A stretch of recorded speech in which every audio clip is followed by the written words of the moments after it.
kind of allowing us this space. I think as we consider those two movies next to each other, the juxtaposition is so beautiful because it ties in a lot of themes that I think we wrestle with a lot in our community. This idea of urbanness and rural, or about one way of being queer or one place of being queer. And I think that's going to be the exciting thing to explore with you all today.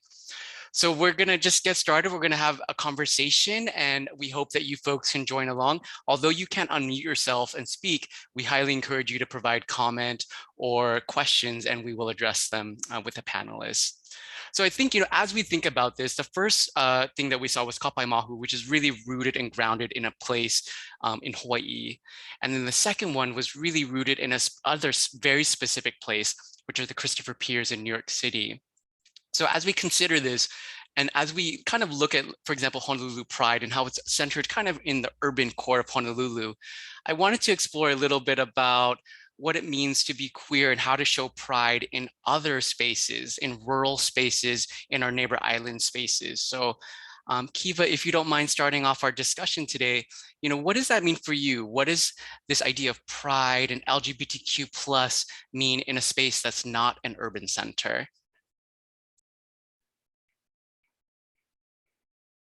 Well, I think for a unique place like our island, I always find it special when we're able to center our cultural backgrounds with being queer.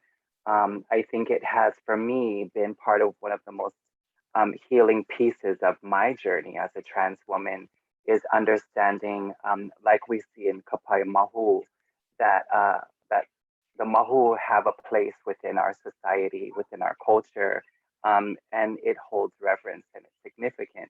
And I think that when it comes to our queer youth, knowing that and growing up in that with that cultural connection really helps to find a place of self-acceptance, and really empowers us to encourage that acceptance within our circles.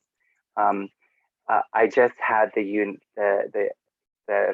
privilege of being at Hilo Pride just a couple of months ago, and it was very different, COVID partly, but also because it was just a lot more of a unique kind of connection to each other. In rural spaces, everybody tends to know everybody, and if you don't know a particular person, you may know their family, you may know where they grew up, or you may have grown up with their parents. And so I think that the community has a different investment in our kids and in our youth, and these kids that may come out later and come out as queer, came out in our LGBT circle. They have a lot more of connection with their families and with their extended families within their circles of community here in rural areas. Not to say that there's not a lot more challenges to access, but it really does. There's a different investment in the community and taking care of each other in rural spaces. Thanks, Kiva. And that investment in community, I think, is a really beautiful way of saying it, because I think sometimes you kind of alluded to this, but sometimes we focus on the deficits, but there's so much strength and resiliencies in our rural communities and our neighbor island communities. How I know that you also have worked and lived in the kind of the rural parts of Oʻahu. Do you want to speak a little to kind of what you kind of experience? Yes, thank you, Thaddeus. So I used to go to BYU Hawaii. It's very isolated area. I graduated recently, and the new administration is doing great with voicing the sexual orientation that queer people are welcome in the school.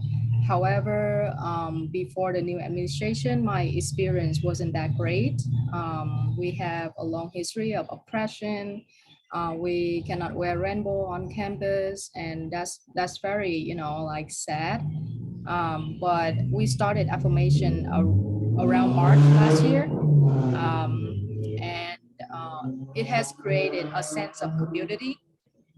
People have agent, LGBTQ individuals have agent, so that they would come and have the sense of community. And to me, sometimes just being yourself is very radical, because when you occupy, you take space in the system that weren't built for you. Your authenticity is your activism. So to me, coming out and created like visibility, not only very liberating, it also create a safe place for others to be themselves. So yeah. Thanks, Hao. And I saw your other panelists nodding as you're talking about just being yourself as a radical act and occupying that space. I don't know if Joe or Tapu, if you want to wanted to comment on what Hao was saying about that, about occupying space and just being yourself. Yeah, maybe I'd love to jump in, just because I kind of live very near the community that Hao spent, several years living in while she was studying at BYU-H, and I can really relate to what she's talking about. So my story, in a way, I feel like I've kind of come full circle in that I grew up in a very small, religiously conservative community in rural Pennsylvania. So in the era when I grew up, it was very difficult, right? There was zero visibility, or at least zero positive visibility for LGBT people, no role models, no sense of I feel safe and supported. It was really just a place you felt like you had to leave if you wanted to live the life, that you felt, was your calling. And so I spent a lot of time in urban areas, but now here in Hawaii, I'm back in very small, close-knit community, which is wonderful in so many ways, because as others have said, Keivalei, it's really about, relationships. That's why we want to live in communities like this, because your friends, your neighbors, people throughout the community in many different ways, and that's what makes it wonderful. But I think, as Hao was alluding to, there also is a kind of a pervasive dominant culture on these kinds of issues and concerns that lend to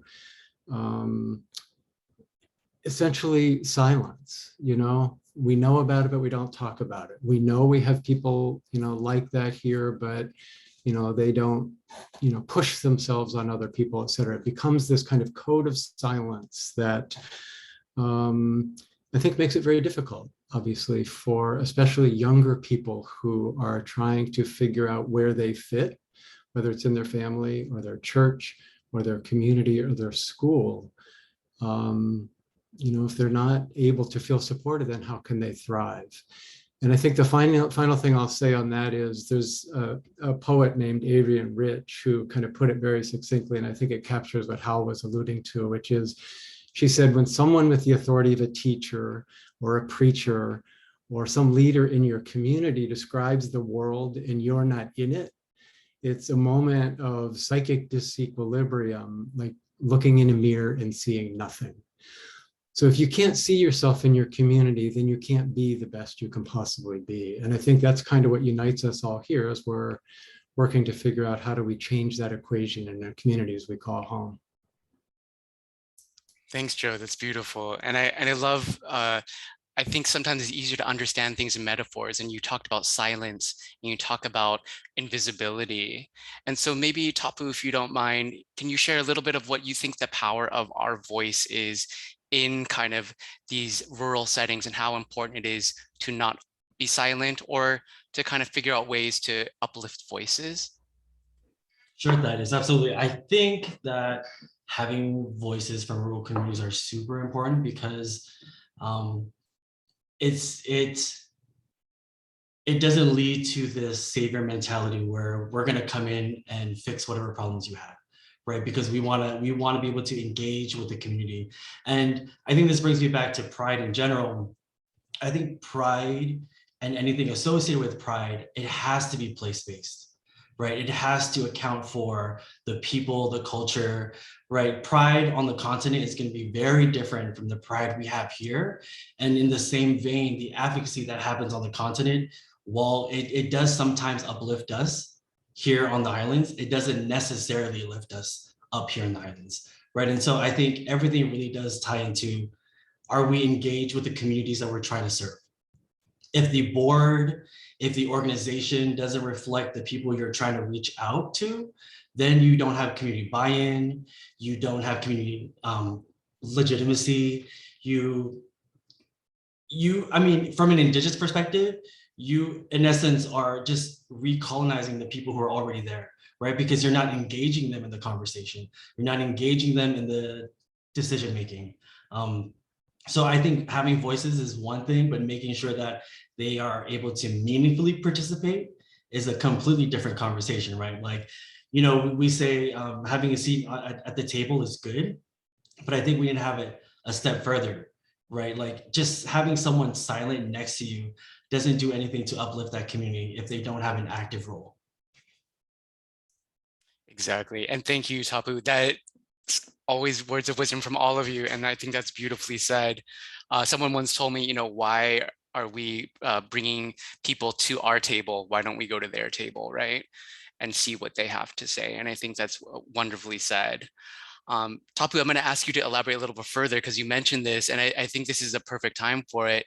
You know, as we're thinking about kind of like moving this idea of pride from just urban spaces to rural and other spaces, we're also kind of thinking about pride that's not only centered in a colonial kind of mindset, but also that recenters it on indigeneity. So you mentioned that a little bit. I don't know if you could speak a little bit more about what that looks like and, you know, how that can be visible, made visible.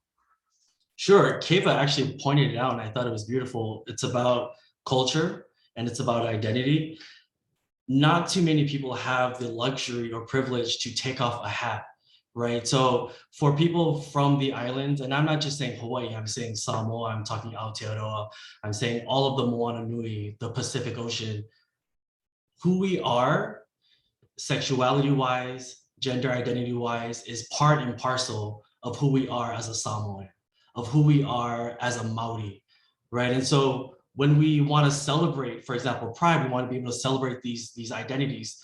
But I think sometimes we forget that we need to celebrate all of it, right? We can't just celebrate pieces of you because we're not acknowledging the whole part of you.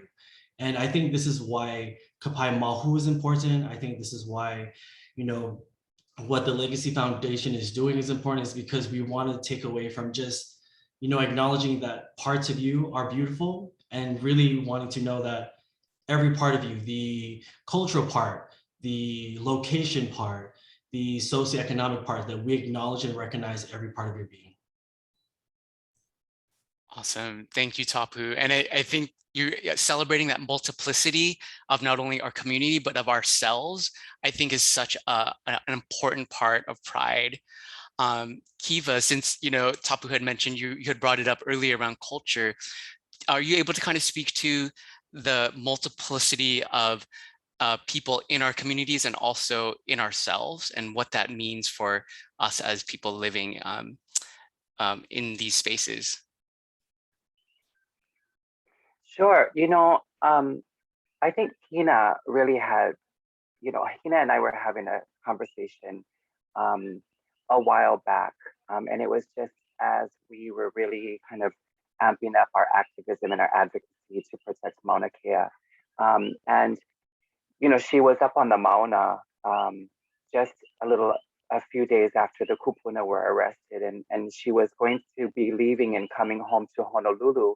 And some of the leaders on the Mauna had pulled her to the side and said, you know, hey, you know, look around, we have the kids here and we have the kupunas here, we have the men here and we have the women here. You bring back the mahu.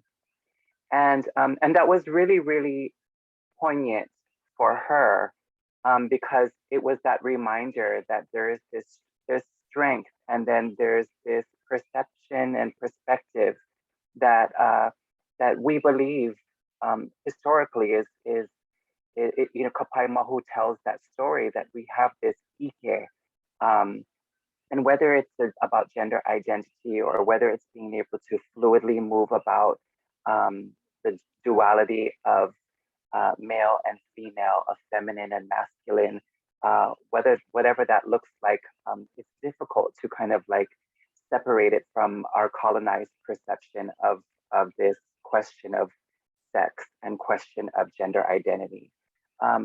But not only Native Hawaiians see that spiritualness of having the duality of these two perceptions and perspectives running through our minds and our bodies.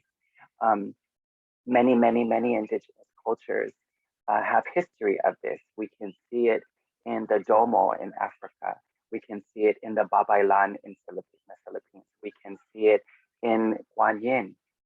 And so when you get to realize that if we look back in our history, and we look back in indigenous history across the world, a lot of these indigenous cultures really believe that there was this very special ike that Mahu people have.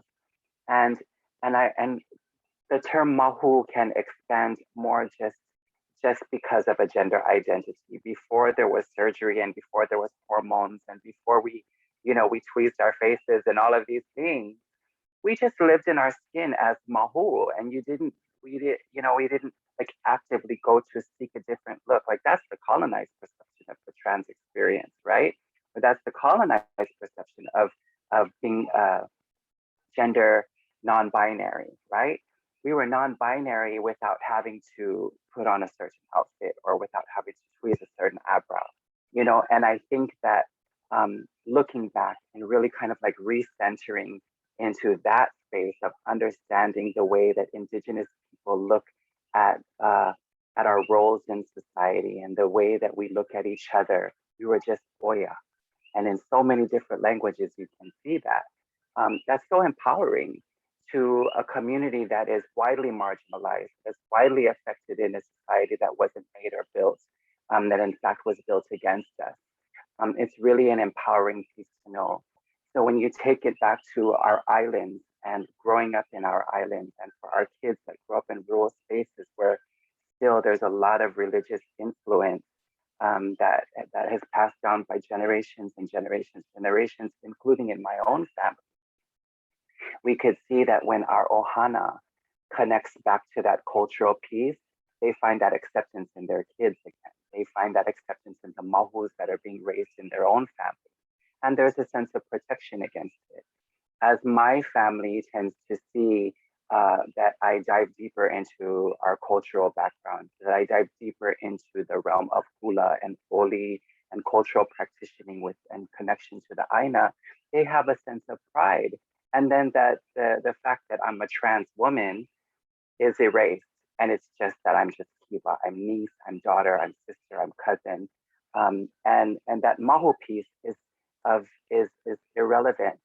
And it's because we're Hawaiian and we didn't have to walk down the street and say we were mahu, we were just ourselves because we didn't have to categorize or box ourselves into that space. And neither did any other person in society. So I think that culture plays a huge, especially for us Indigenous folks or people who are connected to our Indigenous cultures, it plays a huge role in protection, in kuleana, in acceptance, in our journey on where we can go and what we're able to do. Yeah, I could go on and on. You always have all the wisdom, Kiva. So thank you for sharing. And I think that all the panelists are just sharing so much tonight, and I really appreciate you. So I just want to encourage everyone who's watching, if you do have questions or comments, feel free to put it in the chat and then they'll send that over to us. You touched on something, Kiva, which I think is really powerful, which is that idea of spirituality and it almost transcending one identity, right? And going beyond just whatever we identify as, right? And so, and Hao had mentioned earlier the tension with religion. And I kind of want to see, how, if you're able to speak to this idea of religion as compared to spirituality and how that can affect people who are, part of the LGBTQ plus community, whether for good or maybe not so good. Yes, thank you, Thaddeus. Well, in the LDS church, we've been growing up not being ourselves. We have to sacrifice parts of our authentic self to create a version so that that version can protect us because you grew up with the people that you love, hate the people who you are, you know, it's very oppressing and very sad and very depressing too. So with the harmful teachings of the LDS Church, they always enforce the heteronormativity. What they have is the family proclamations that, you know, encourage marriage can only be between man and woman. And it has been such a huge oppression over LGBTQ individual until then they realize, oh, okay, you know, you can be gay in the church, you know, but don't live the lifestyle. And I was like, I was confused at first when I read about it. I was like, what do you mean lifestyle? And I was kind of being sassy about it. I'm like, okay, which lifestyle are you talking about? Like adopting 12 cats or like getting a U-Haul like on the third date, or like, well, which one are you talking about, right? So, but recently, even though we have speeches from church leaders, Elder Holland, he talked about, you know, BYU faculties have to enforce this heteronormativity on students, and what he used on his speech, quote unquote, must get fired to defend this, you know, marriage, hetero marriage. And to me, I was, the whole community was very disappointed. And personally, I think, why would you have to use a word that is so violent to protect something spiritual, you know, because the gospel, the root of the gospel is all about love and acceptance. However, like the things I witnessed in the religion, and seeing my friends who got hurt, harassed, or even, you know, we even have like suicide among the church members. If you can look it up in Google, the suicide rate of the gay church member excessively higher than the national suicide rate. So that is very concerning when you rather have gay kids, right, in the church than like a dead kids, right? So these harmful teachings not only like affect the well-being of the youth, but also like it create a risk, and this risk come to like that, you know, the life and death matter. So I think it's very important that we have the awareness within the community, especially through this Kapaemahu indigenous knowledge, that's very validating to let people know that other culture, they have existing for the whole, you know, years, decades. So I think it's really important with us as a young generation to raise more awareness, conduct more communication, and mostly we decentering the heteronormativity, and we recentering the, you know, the healings and the sense of community liberation and equality, especially within the educational setting. So yeah. Thanks, Hao. Very powerful and great insights. I think that something that you had mentioned, which is so important, is just like how other cultures can provide models of inspiration and safety for other people, just to know, as you said, like you were mentioning around Kapaemahu, just to know that that's there and it validates people was something that's supportive even for people of another culture. So I think that's just a true testament to the strength and resiliency of culture for us in these spaces, in these LGBTQ plus spaces.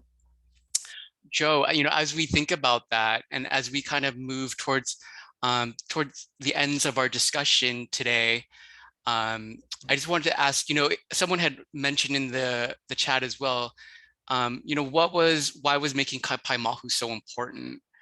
I know you worked with Dean and with Kumuhina on that. If you could share a little bit about that process and why it was important for the three of you to make that along with other folks.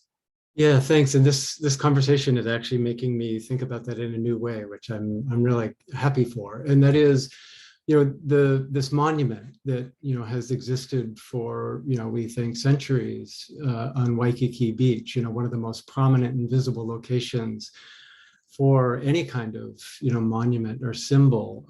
It's a stunning just example of what Hawaiian culture values, and compare it to monuments in other parts of the US or the world that erect monuments to those who engage in violence and imperialism and many other things. Those kinds of values are uplifted, but here in Hawaii, a monument that lifts up great respect and reverence for people who gave great gifts to the Hawaiian people, right? They brought knowledge and skills in healing, and they were honored because of those skills, and they, it is believed, had those skills partly because of the duality of their spirit.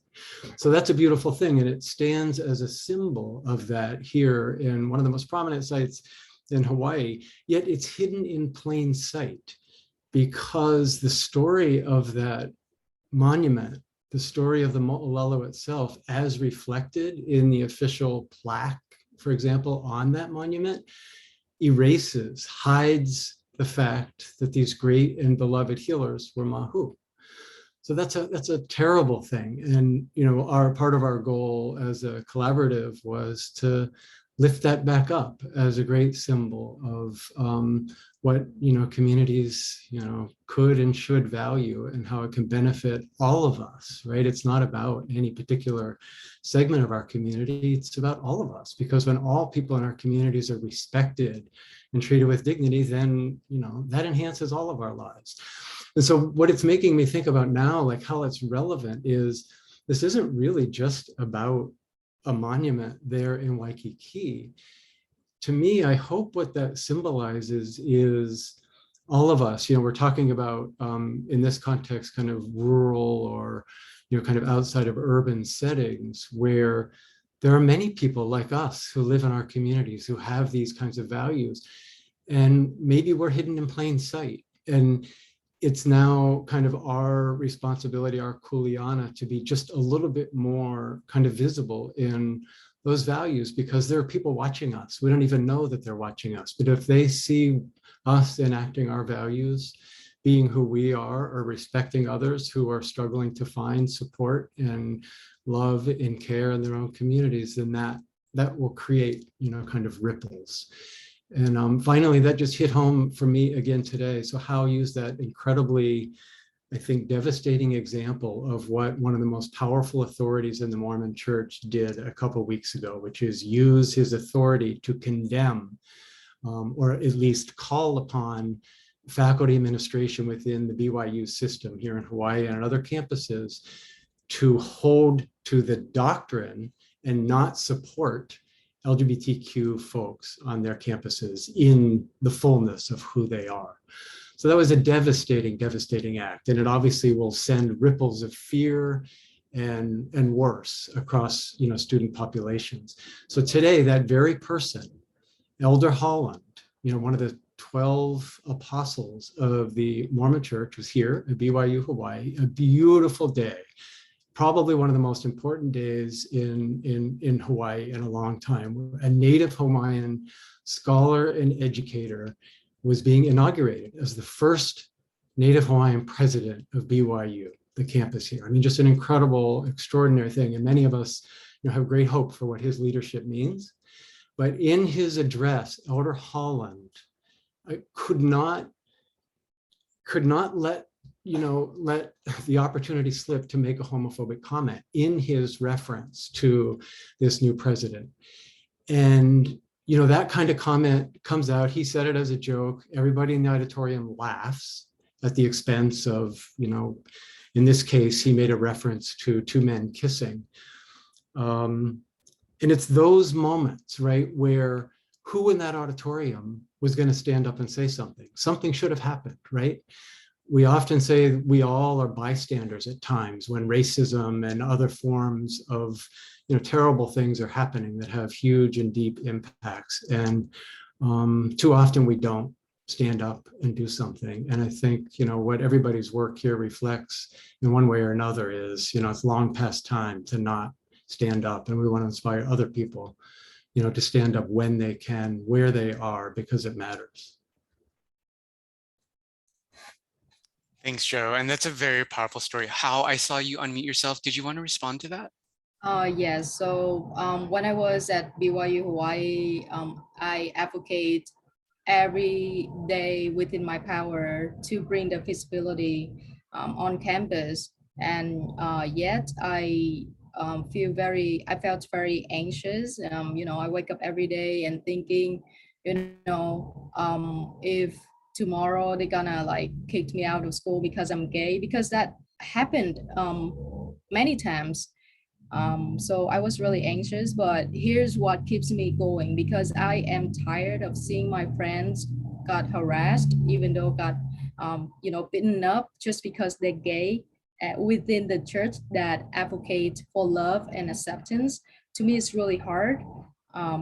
So I think what keeps me going is my friends, my peers that feel unsafe in that environment. So I have to do something about it, And if I was in that auditorium, Joel, I would definitely be the one who speak up, because I graduated and I don't care. I know you would, Hal. Thanks, Hal. And you bring up a good point. And we kind of alluded to this at the very beginning of our chat today, but that power, sometimes we are overwhelmed by the things that we experience in these communities, and yet we continue, and yet we have families, and yet we have loved ones and beautiful relationships and powerful connections. So tonight, I want to just kind of end with one last request from you all, and that's to share what you think is a beautiful example of resiliency, of strength in our communities. And I already saw it tonight, but I know that humor is a big part of how we deal with things and how we connect. So it's always beautiful to laugh with all the lovely people like you folks. So Hal, thank you for sharing that. You're gonna speak up at that auditorium. That's wonderful. Kiva, do you want to share an example of resiliency or strength that you've seen in your community or that you've experienced yourself? Sure. I mean, I think that the Mauna Kea movement and this resurrection and putting the Aloha Aina movement on the front lines again, and a topic of conversation in many Native Hawaiian families across our islands and even across the world has really brought a lot of attention back to culture and how to connect back to Aina. And for me, that has been my resilience. I, at the beginning of COVID, and everything was shutting down, and we were like in the middle of this huge like unification of Native Hawaiians to protect what we consider sacred spaces. And I felt like we had this momentum going, and this pandemic kind of separated and stopped it all. And I got really discouraged, and someone said to me, like, what do you think that we were praying for? What do you think that we were taking all of these moments, and people didn't understand what the aha was on the Mauna, and why that aha was traveling through the islands, these chants and these prayers and these olis and these dances, that was not for show. It wasn't for any kind of like attention. It was ritual. And someone said, what do you think that was all for? Do you think that was, we were just kind of like praying just because we were going to be there? We wanted something to happen. We wanted something to change, and we wanted an opportunity for this change to happen. And I've come to realize that I really believe that this pandemic and having the entire world really stop and have to kind of like take a look at ourselves and reevaluate our lives and our living and our choices and our needs over the last almost 2 years now really has brought us to that question: what are we here for? What is our purpose, and what's moving forward? And I think that if we were able to take something from this time away from what we considered our regular and normal daily living, that we could have shed off a lot of the things that was of insignificance to us. You know, going out shopping at the mall and going out to eat and being in these spaces where it really didn't serve any purpose. We really got to go home and reconnect with ourselves and with our family. And I think that that's a huge resilience for anybody. But for Mahu, I was at work and my girlfriend at work was crying on the phone, and I pulled her in my office and I said, "What is going on?" And she said, "My son had just got sent to the counselor's office. He is in class with a non-binary person, and their pronouns are they and them. And he asked them why. Why was their pronouns they and them?" And he asked in a really innocent and inquisitive way, and he wanted to know. And the school's reaction to his question was to punish him by sending him to the office, to the principal's office, and he got a lecture and he had to go to a counselor. And I got furious. The advocate and the protector in me got furious for my friend's child who's 10 years old and really wanted to understand. And I think that what we're missing, and I heard it touched upon earlier, I think by how, that we really need to get reconnected into the school system. There needs to be a different curriculum around conversations on gender identity and why we're pushing the use of the correct pronouns for people, and why we're pushing for inclusion and acceptance of queers around in all these spaces in the school system. And it's not happening. And instead, they're trying, I can understand, they're trying to be inclusive and protect our non-binary kids. At the same time, there needs to be education for the children who are growing up with them, because they're creating that stigma and they're creating that divide, and without even knowing it, because they're scared to have the conversation. And I think that that's really what Joe makes these beautiful films about, of like A Place in the Middle and Kumuhina's story and Kapaemahu, and it's amazing learning tools of showing that it's possible. And here's the examples in our history on why it needs to be possible today. And I would love to live in a place where we no longer have to claim resilience. I would love to live in a place where we can just continue to thrive and strive to be better, without having to pick ourselves up every single time and dust ourselves off, because we got strong that way. I think that we're in a generation that we've been able to raise our voices in spaces that never have happened before. And you can see it within the Native Hawaiian communities across our island, that it is possible to really have this conversation about re-educating our educators in order to really make it a safer and educational space for not only queer children, but the kids growing up with queer children. Wow, thanks, Kiva. That you sparked so many thoughts, and I think they're all just beautiful, beautifully said. Something that I wrote down actually that you mentioned is, why are we here, right? As we consider ourselves as just people, right? Why are we here? And Joe, if you wouldn't mind going next, sharing, like what are some strengths or things that can help us consider, why are we here in this time, in this place? Oh boy, well, that's not a small question, is it? Yes. I mean, as everybody's been saying, I mean, obviously the indigenous stories are important, but I think even broader than that, throughout time, everywhere on this planet, people of diverse, gender and sexual orientations, by different, terms and words have existed, throughout time. The question is, how are we in our time going to limit those who are trying to limit us?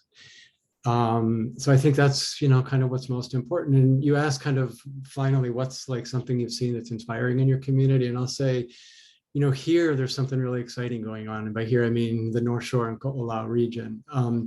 And that is, in a lot of our work, what we who fight against injustice often say is, it should never be the responsibility or the burden of those who are the targets of oppression, to be the ones to have to bring it to an end. It shouldn't be up to, in the US, in this case, people of color, to eradicate racism. They didn't create racism. They're fighting against the burden of racism. It's up to those of us who benefit from that system to finally tear it apart. The same true here in Hawaii, right? It's not up to Hawaiians to eradicate, colonial oppression, even in its current form. They should lead in what Hawaii should look like, but it's up to us, those who participate in this system, to help, kind of tear it apart and make it more just. And so here in our region, what I'm seeing happening now that really inspires me is that there are what we might call allies to the LGBTQ community in Laie and elsewhere on the North Shore that are finally the ones standing up and saying, we've been working to save seals and, bats and the environment and the land and prevent this and prevent that. But nobody has ever stood up and spoken for gender and sexual minorities in this region. Now they are. And how and Tapu and others like us are going to work to support them, to kind of finally exert the kind of leadership that our region really needs to show that it's welcoming, inclusive, respectful, for all people across, all gender and sexual orientation. So I'm inspired by those new leaders that are stepping up in our region. Wow, I'm so honored to be on this panel with you all. You all are just like so wise. Tapu, like Joe, actually Kiva kind of mentioned this, and then Joe added to it. But this idea of, sometimes it would be great to not have to be resilient, and it would be great just to live our lives and be strong and grow. So I don't know if you're able to share a little bit of like what you might have seen, where it's just communities doing stuff for the community, not to protect themselves, not to fight something, but just to celebrate the community itself. If there's any examples you can share on that kind of power building, that would be so wonderful. Sure. Well, that leads to what's happening this Thursday. We have a Rainbow Town Hall. See, Thaddeus, you're so tricky. We actually have a Rainbow Town Hall as put on by the Legacy Foundation, which is the theme is centering around what does it mean to build a movement and how do we build these movements? And we have a bunch of panelists who are just amazing queer advocates. Actually, I should just take the queer out of it because I think they're wonderful advocates, and they just so happen to be advocating for a lot of kind of inclusion for queer people in spaces. So I think that's one way that I see our community just really supporting each other. And I think we really are building a momentum where Pride is not just a 1 month a year kind of thing, right? And that Pride is 365 days a year. And that Pride is not just in Honolulu and Waikiki, but it's on the Big Island, that it's on the North Shore. So there's a lot of movements to really connect. And I'll kind of just bring this back to Kapaemahu. If you remember, the Pohaku or the Mahu who came weren't from Hawaii Island, but they're from Tahiti, right? And so I think it's a story about interconnectedness, and that it's not just about the people here, but it's the people who arrive. It's the people who have ancestral ties to other places. But when you come here, you come with an expectation to give and to provide service. So when the Mahu came, they didn't come here because they wanted to just chill on the beach, right? They wanted to serve the community that they arrived. And I think that's the beauty of our community. We want to serve. And I'm so grateful for the opportunity to be here with folks who have that vision in mind. So I hope that we can continue that active service, that active connectedness, even beyond just this month. Thank you so much, Tapu, and a perfect way to close this out today. You're getting some claps from your fellow panelists, in case you can't see that. But we also want to thank the rest of you, so Hao, Keivalei, Joe, and again, Tapu, for just sharing your wisdom and your time tonight, your voice and your visibility. And really just creating another space for folks to really consider things and look beyond just one way of being queer or being part of this community. For everyone who joined us tonight, we really thank you for taking, again, your time tonight to watch a couple short films and then to really listen to the wisdom of people from our communities. Without further ado, and just thank you again for your time, we're gonna wish you all a good night. and we hope to see you out and about, raising your voices and being visible. So have a good night, everybody. Thanks.